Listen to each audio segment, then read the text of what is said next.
You're watching World News. Former U.S. President Donald Trump celebrated Tuesday the apparent electoral successes of some candidates he had supported in the midterm elections. Trump publicly ran through a list where Republican candidates were ahead as ballots continued to be counted. Trump told guests at an election watch party in Mar-a-Lago that Republicans have some races that are hot and heavy.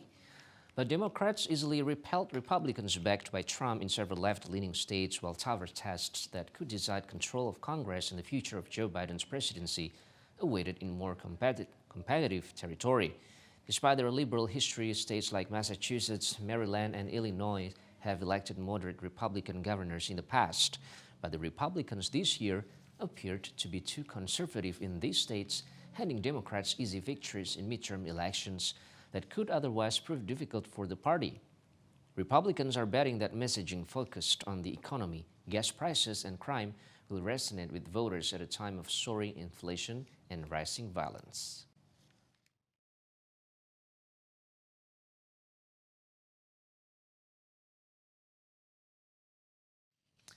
The United States held its so-called midterm elections on Tuesday, where voters choose their legislators and their governors. It is an election that could well dictate the balance of power in Washington, D.C. Now, VOA correspondent Jessica Stone joining us now live from Capitol Hill with detail. Jessica, hello. What are some of the most significant results in this election across the country? Well, I noticed you started with President Trump, and I think it's safe to say it was a muted celebration in Mar-a-Lago last night because effectively he had some winners, he had some losers, but by no means was there a Republican wave, a red landslide. For example, in the state of Florida, where President Trump votes, the Florida governor there is a Republican, Ron DeSantis. He's widely expected to run against President Trump in the Republican primary for the presidency in 2 years. He won in a landslide, a 20-point spread, according to the Associated Press. And he did that in part by distancing himself from President Trump, but also keeping some of the same policies and talking a lot about freedom, appealing to those Trump voters. Now, meanwhile, Trump's endorsed candidate in Pennsylvania, Mehmet Oz, Dr. Oz, somebody we've grown up watching on television here, failed to close the gap with Lieutenant Governor John Fetterman, a Democrat sitting already in office who had recently had a stroke. He took the state, and that was one of the most closely watched races in the country. It was also the most expensive Senate race in the country and a very important pickup for Democrats. Right now, according to RealClearPolitics.com, which is tracking the races, the House is dead even, the Senate is dead even, and there's also a dead even in all of the governor's races. So we by no means have a decision on the balance of power here in Washington. Iqbal? Now, Jessica, we see that this midterm election seemed to have a lot of interest from voters. What is the message from the voters?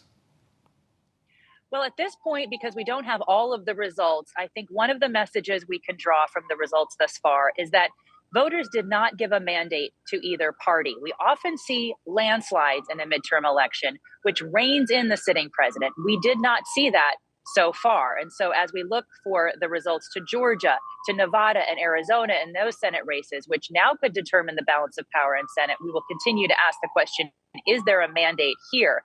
Number two, Trump's endorsements did not win all of their races.